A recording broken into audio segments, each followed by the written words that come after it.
الحلقة دي قعدت اكتب فيها كتير قوي، بس مش عشان هي طويلة، عشان لما جيت اتكلم عن مسلسل عتاولة ما بقيتش عارف اقول هو المسلسل بيدور عن ايه.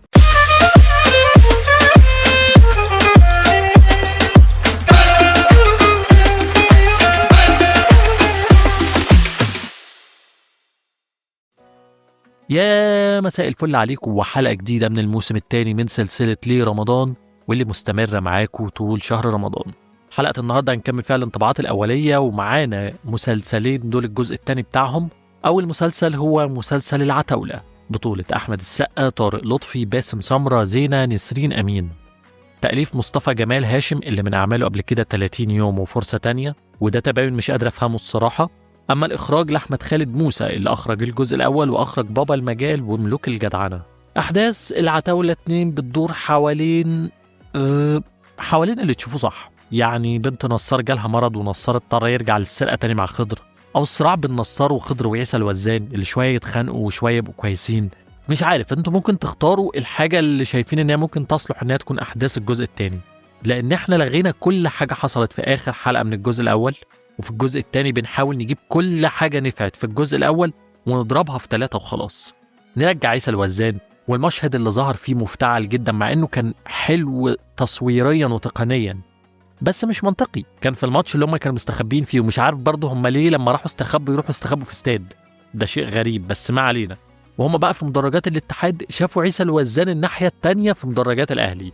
حضرتك أنا لما بروح الاستاد مع صاحبي لو شربت حاجة ساقعة ابص جنبي الاقيه اختفى، انما دول شايفين واحد في مدرج تاني ازاي؟ وهو راجع من الموت بقى المفروض يبقى مش طايق نصار وخضر اللي المفروض قتلوه، لا ده راجع بيتعامل معاهم عادي، يعني ده لو عملوا لك بلوك يا معلم هتقفش عليهم عن كده. وطبعا رجع وهو بيكسر الجدار الرابع للمره ال50. يعني هي مشكله السيناريو بالنسبه لي لحد دلوقتي انه بيعاني من مشكله انه مش عارف ايه الحدث الرئيسي. المسلسل مفكك جدا، كانه معمول عشان يتقطع وينزل مشاهد على التيك توك، مقاطع كوميدية على خناقات على كلام شبيحة اسكندرية على دراما على أغاني ورقص على شوية كسر الجدار الرابع اللي اتهرى تكسير وخدنا الطوب بتاعه ونبني بيه عمارة. كل شوية هتعملوا الجزء التاني من غيري، لا أنا مطلب جماهيري من الجزء الأول، إيه ده أنا بصالحها من رمضان اللي فات. لا الموضوع بقى صعب قوي ومتعب، كان في الأول بيضحك وبعد كده بقى ممل وتقيل على القلب قوي.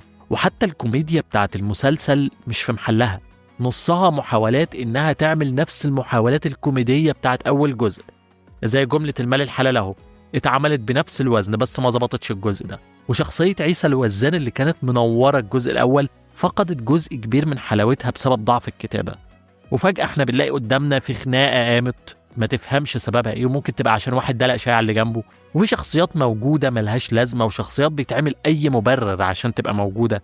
يعني أنا حاسس إن أنا جيت على المسلسل شوية، بس هو لحد دلوقتي المسلسل ضعيف قوي على مستوى الكتابة، حتى لو الأحداث كتير بس محاولات ربطها ببعض مش مظبوطة، فبتحس إن أنت بتخش في كذا مسلسل في وقت واحد، في حاجة غريبة. والكوميديا في حالة صعبة جدا، وكتابة الشخصيات ضعيفة جدا، في شخصيات كتابتها سيئة جدا زي شخصية السبتي وشخصية دينا وشخصية عاطف اللي بقت من أكتر الشخصيات مللا لما بتظهر على الشاشة. حقيقي الشخصية بتظهر بتقعد حوالي 3-4 دقايق بتقول إفيهات وبس، وكلها ما فيهاش إفيه واحد بيضحك. يعني المسلسل أنا بحاول أستنى منه جديد، بس لحد دلوقتي ما فيش أي جديد غير اللي أنا قلته. المسلسل التاني اللي هتكلم عنه هو جودر الجزء التاني، بطولة ياسر جلال، نور، ياسمين رئيس، أحمد بدير. التأليف لأنور عبد المغيث والإخراج لإسلام خيري. المسلسل مكمل في الجزء ده حكاية جودر اللي بيجمع الكنوز ال4 مع الشيخ عبد الأحد علشان يمنع ولاد شميعة من إن هم يستخدموهم في أذى البشر. كتابة المسلسل سينمائية رشيقة والحوار خفيف، رغم إن مفيش تشويق قوي على مستوى الأحداث في الجزء ده زي الجزء الأولاني، وحتى زمن الحلقة قصير، بس المسلسل متماسك وعنده خط رئيسي واحد، وتقريبا مفيش خطوط فرعية كتير، ومعظم الخطوط الفرعية اللي بتتفتح بتنتهي بسرعة قوي، وده اللي خلى أحداثه مش كتير وزمن الحلقة قليل، لأننا بنتحرك في إطار واحد. بس هل ده خلى المسلسل مش حلو؟ لا خالص، المسلسل مسلي ممتع لتجربة المشاهدة، والإخراج فيه مميز لحد دلوقتي.